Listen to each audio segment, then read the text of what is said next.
आपल्या इतिहासात महाराणी ताराबाई यांचे स्थान अगदी अनन्यसाधारण आहे। स्वराज्याचे सरसेनापती हंबीरराव यांच्या ताराबाई या कन्या, छत्रपती राजाराम महाराज यांच्या त्या द्वितीय पत्नी। ताराबाई आपल्या वडिलांप्रमाणेच पराक्रमी होत्या। ताराबाईंच्या जीवनातील सर्वात अलौकिक असं कार्य म्हणजे त्यांनी औरंगजेबाशी दिलेला सतत 7 वर्षांचा अविरत लढा।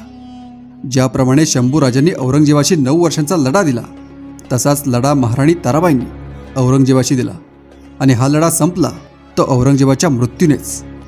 ह्या 25 वर्षीय राणीने औरंगजेबाचं स्वप्न कसं धुळीस मिळवलं आणि त्यामुळे शेवटी त्याला कसं निराशेत मरावं लागलं हे आपण व्हिडिओमध्ये पाहणार आहोत। या दिवशी छत्रपती राजाराम महाराजांचा वयाच्या अवघ्या 30व्या वर्षी मृत्यू होतो। यावेळी ताराबाईंचे वय होते 25।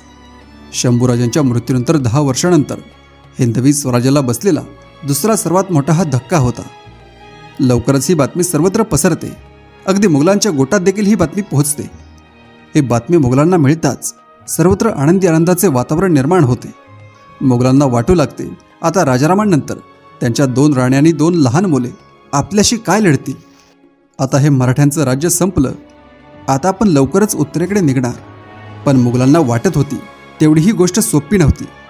आपल्या पतीचे मृत्यूचे दुःख ताराबाईंनी बाजूला सारून त्यांचे पुत्र शिवाजीराजे दुसरे यांना गादीवर बसवून राज्यकारभाराची आणि लष्करी मोहिमांची सूत्रे त्यांनी आपल्या हातात घेतली। यावेळी खापिकान म्हणतो, राजारामाची बायको ताराबाई हिने विलक्षण धामधूम उडवली। त्यामध्ये तिच्या सैन्याच्या नेतृत्वाचे व मोहिमांच्या व्यवस्थेचे गुण प्रकर्षाने प्रकट झाले।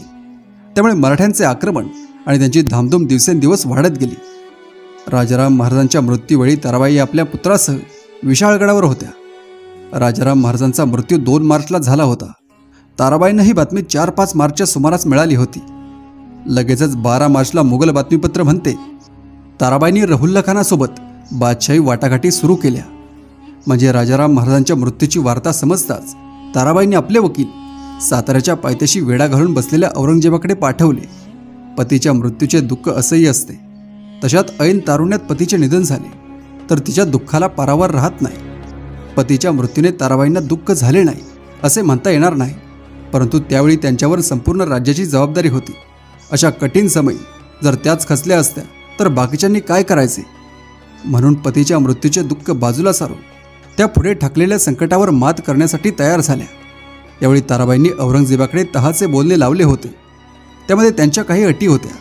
त्याचबरोबर या तहात मुघलांना 7 किल्ले देण्यासाठी ताराबाई तयार होत्या, परंतु औरंगजेबाला हा तह मान्य नव्हता।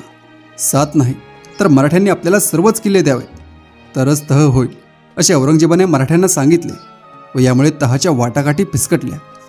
औरंगजेबाची अशा वाटाघाटी करण्यात ताराबाईंचे 2 प्रमुख उद्देश होते। पहिला, वाटाघाटीच्या राजकारणात बादशाहच गुंतवून त्याचे लक्ष द्विधा करायचे।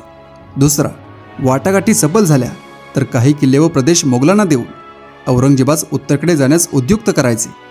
औरंगजेब दिल्लीस गेला की पुन्हा दिलेले किल्ले व प्रदेश जिंकून घ्यायचे। या ठिकाणी सन 1665 साली मिर्झा राजा जयसिंगाच्या स्वारीच्या वेळी शिवरायांनी स्वीकारलेल्या मुत्सद्देगिरीचे अनुकरणच ताराबाई करीत होत्या। जयसिंग 23 किल्ल्यांसह तयार झाला, परंतु औरंगजेब अधिक कडवा होता।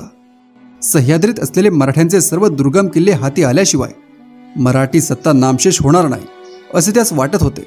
म्हणूनच त्याने सर्वच किल्ल्यांची ताराबाईंकडे मागणी केली होती। अर्थात अशा मागणीस ताराबाई तयार होणे शक्यच नव्हते। दरम्यान साताऱ्यावर औरंगजेबाने जोरदार हल्ले चढवले। 13 मार्च रोजी त्याने किल्ल्याच्या तटाखाली सुरुंगांचे 2 महाभयंकर स्फोट घडवून आणून 17 गज लांबीची तटबंदी उद्ध्वस्त केली। त्यामुळे आता किल्ला फार काळ लढवणे मराठ्यांना अवघड झाले। तेव्हा ताराबाईंच्या धोरणानुसार किल्लेदाराने वाटाघाटी करून किल्ला बादशाहच्या हवाली केला। औरंगजेबाच्या फौजेने वेढा घातलेला किल्ला शक्य तितक्या अधिक काळ लढवायचा।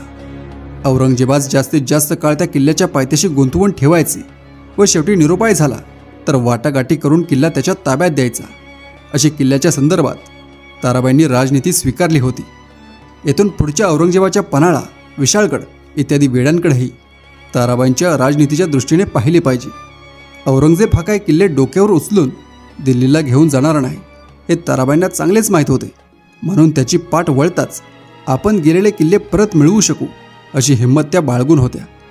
किल्ल्याच्या पायथ्याशी वेढा घालून बसलेल्या औरंगजेबाच्या सैन्यावर मराठ्यांचे हल्ले चालू असतच, पण त्याशिवाय ताराबाईंनी धनाजी जाधव, हनुमंतराव निंबाळकर, राणोजी घोरपडे, नेमाजी शिंदे इत्यादी अनेक मराठा सरदारांना मोगलांच्या मुलकात धुमाकुळीच्या मोहिमांवर पाठवले होते. त्यांचा बंदोबस्त करण्यासाठी औरंगजेब जुल्फिकार खान, दाऊद खान, राव दलपत बुंदेला, शेहजादा बेदार बख्त इत्यादी अनेक नामांकित सरदारांना एकामागून एक याप्रमाणे पाठवित होता. मोगल मराठा सैन्याच्या धावपळीच्या युद्धाचा वृत्तांत औरंगजेबाचा चरित्रकार भीमसेन सक्सेना याने आपल्या ग्रंथात दिला आहे. तो म्हणतो 1699 ते 1700च्या मोहिमेच्या काळात एकट्या जुल्फिकार खानास 2000 कोसांच्या हालचाली कराव्या लागल्या. भीमसेन सक्सेनाच्या या विधानावरून मराठे मोगली सैन्याची महाराष्ट्रात किती दमछाक करीत होते हे ध्यानी येते.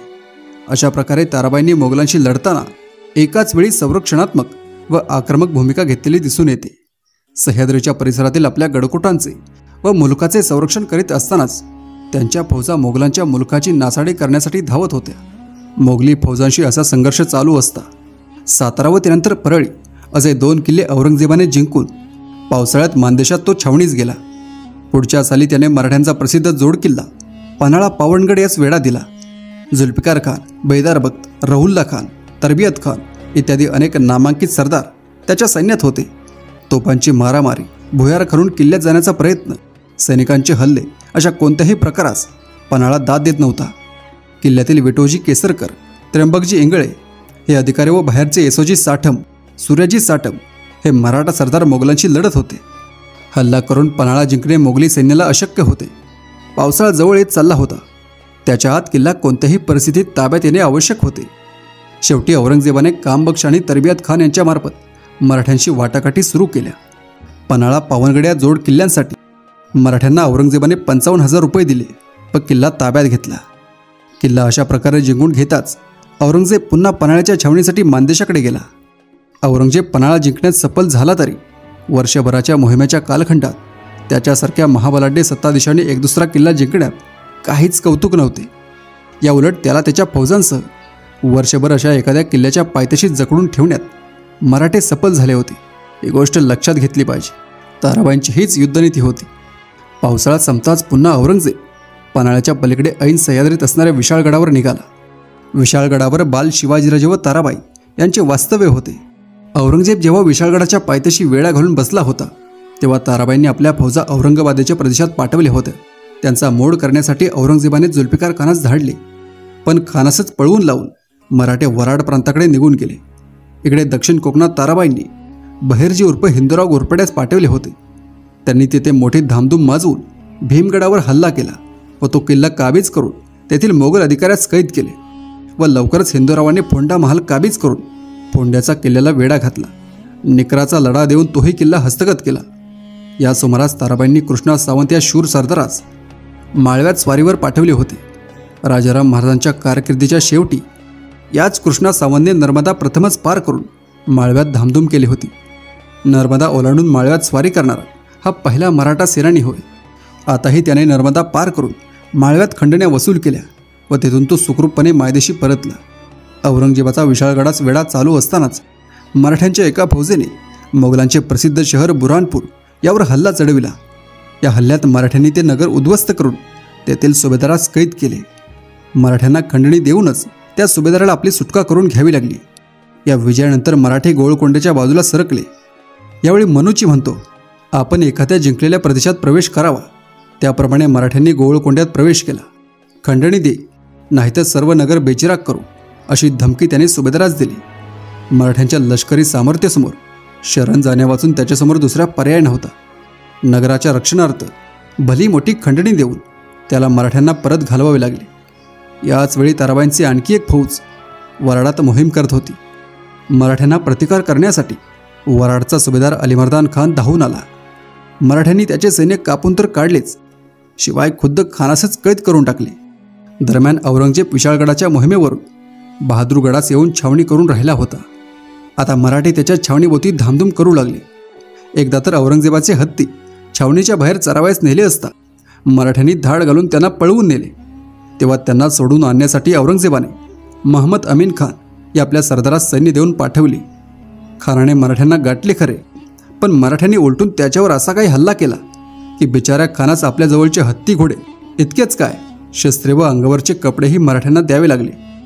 त्यांच्यापासून खानाने आपली कशीबशी सुटका करून घेतली आणि अत्यंत लज्जित अवस्थेत तो छावणीत परतला.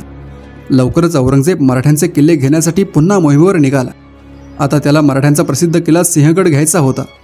मार्गात जेजुरीच्या मंदिराची नासधूस करून तो आपल्या सैन्यासह सिंहगडाच्या पायथ्याशी डिसेंबर 1702 मध्ये पोहोचला आणि लगेच त्याने किल्ल्याला वेढा सुरू केला. औरंगजेब असा मराठ्यांचा एखाद्या किल्ल्यास वेढा घालण्याचा उद्योग करीत असता. ताराबाईंनी मात्र आपल्या फौजा बादशाहच्या मुलखात सर्वत्र पाठवून त्यात जेर करण्याचा मनसुबा आखला होता. ताराबाईंचे सेनापती धनाजी जाधव उत्तर कर्नाटकात धुमाकूळ घालीत होते. विजापुरी कर्नाटकाचा फौजदार चीन कुलीज खान हा विजापुरीच्या सुभेदारीवर रुजू होण्यास जात असता धनाजी त्याच्यावर चालून गेले. तेव्हा खानाने घाबरून जाऊन मुदगलच्या किल्ल्यात आश्रय घेतला. त्याच्या साह्यास मोगलांचा सेनापती जुल्फिकार खान त्वरेने धावला, पण तो तिथे पोहोचण्यापूर्वीच मराठ्यांनी गुलबर्ग्याच्या दिशेने कूच केले. याच वेळी मराठ्यांचा दुसरा सेनापती नेमाजी शिंदे 50,000ची फौज घेऊन माळव्यात घुसला. त्याच्यासोबत केसुत्रिमल पिंगळे, काळोजी पवार, संभाजी पवार इत्यादी अनेक मराठा सेनानी होते. माळव्यात प्रवेश केल्यावर मराठ्यांनी आपल्या फौजा विभागल्या. त्यांची एक फौज उज्जैनवर चालून गेली व तिथे त्यांनी धामधूम केली. दुसरी फौज सिरोंजवर गेली व तिने नगर लुटून घेतले. दरम्यान मराठ्यांच्या आणखी एका फौजेने बुराणपुरास वेढा घातला होता. मराठ्यांच्या धामधुमीच्या बातम्या सिंहगडाच्या पायथ्याशी असलेल्या औरंगजेबाकडे येत होत्या. तो तेथून जुल्फिकार खान, बेदार बख्त, राजा जयसिंग इत्यादी सेनानींना मराठ्यांचा पाठलाग करून त्यांचा मोड करण्याचे हुकूम पाठवित होता. त्याच्या हुकुमाप्रमाणे त्याचे सरदार मराठ्यांच्या पाठलागावर जात होते, पण ते तेथे पोहोचेपर्यंत मराठे दूर कुठेतरी पसार होत होते. यावेळी असेच झाले. मोगलांच्या फौजा येईपर्यंत मराठे वराडात पसार झाले होते, तर काही खानदेशात घुसले होते. आतापर्यंत बादशाहने मराठ्यांचे वसंतगड, सातारा, परळी, पन्हाळा, विशाळगड व सिंहगड हे महत्त्वाचे किल्ले जिंकून घेतले होते. हे किल्ले शत्रूस काबीज झाले तरी ताराबाई नाउमेद झाल्या नव्हत्या, कारण त्या हिंमत बाळगून होत्या की आपण हे किल्ले आज ना उद्या मोगलांच्या हातून काढून घेणार आहोत. मनूचीने आपल्या ग्रंथात ही गोष्ट अचूकपणे टिपली होती. मनूची म्हणतो, मराठे कावेबाज आहेत. बऱ्याच वेळा ते मोगलांना किल्ले घेऊ देतात. मोगलांकडून त्या किल्ल्यात साधनसामुग्रीची चांगली व्यवस्था होईपर्यंत थांबतात आणि मग मोगलांनी किल्ला काबीज करताना दाखवलेले तत्परतेहून अधिक तत्परतेने तो किल्ला पुन्हा हस्तगत करतात. तर अशा प्रकारे ताराबाई औरंगजेबाशी लढत होत्या. या अगोदर आपण पाहिले की ताराबाई औरंगजेबाशी तह करत होत्या, पण औरंगजेब मानित नव्हता. पण आता उलट झाले. औरंगजेबावरच ताराबाईंशी तह करण्याची पाळी आली होती. याच्या पुढचा इतिहास आपण पुढच्या व्हिडिओमध्ये पाहणार आहोत.